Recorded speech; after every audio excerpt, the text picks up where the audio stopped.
5000 പേരെ പോഷിപ്പിക്കാൻ യേശു കർത്താവ് ഉപയോഗിച്ച അപ്പവും മീനും കൊണ്ടുവന്നത് ആ ബാലനായിരുന്നു, ആ ചെറിയ ബാലൻ.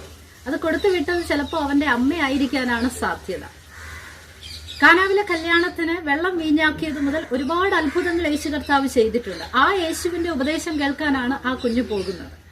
അപ്പോൾ ആഹാരമില്ല എങ്കിലും ശൂന്യതയിൽ നിന്നും സകലത്തെയും ഉളവാക്കാൻ കഴിവുള്ള ഈ യേശു ഒരത്ഭുതം പ്രവർത്തിച്ച് അവന്റെ വിശപ്പടക്കും എന്നുള്ള ഒരു ന്യായമായ ചിന്ത അമ്മയ്ക്കുണ്ടാകാൻ സാധ്യതയുണ്ട്. പക്ഷെ എങ്കിലും തന്റെ കുഞ്ഞിന് ആവശ്യമുള്ള ഒരു പൊതി കൊടുത്തുവിടാൻ ആ അമ്മ തയ്യാറായി. ആ അമ്മയെ ഞാൻ അഭിനന്ദിക്കുന്നു. ആ പുരുഷാരത്തിന്റെ മുഴുവൻ വിശപ്പടക്കാൻ കൊടുത്തുവിടാൻ കഴിഞ്ഞില്ല എങ്കിലും സ്വന്തം കുട്ടിയുടെ വിശപ്പടക്കാനുള്ളത് ആ അമ്മയ്ക്ക് കൊടുത്തുവിടാൻ കഴിഞ്ഞു എന്നുള്ളത് വലിയ കാര്യമാണ്. ഞാൻ ചോദിക്കട്ടെ, അമ്മമാരെ, അപ്പന്മാരെ, എല്ലാവരുടെയും വിശപ്പടക്കാൻ കഴിഞ്ഞില്ല എങ്കിലും, എല്ലാവരുടെയും മാനസാന്തരത്തിന് വേണ്ടി നമുക്ക് പ്രവർത്തിക്കാൻ കഴിഞ്ഞില്ല എങ്കിലും, നിങ്ങളുടെ സ്വന്തം കുട്ടിയുടെ വിശപ്പടക്കാൻ കഴിഞ്ഞിട്ടുണ്ടോ?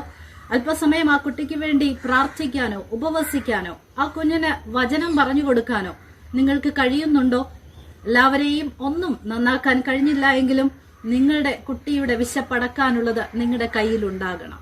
അതിനായി ദൈവം എല്ലാവരെയും സഹായിക്കട്ടെ. നമ്മുടെ കുഞ്ഞുങ്ങൾക്ക് വേണ്ടി നമുക്ക് കരുതാം. God bless.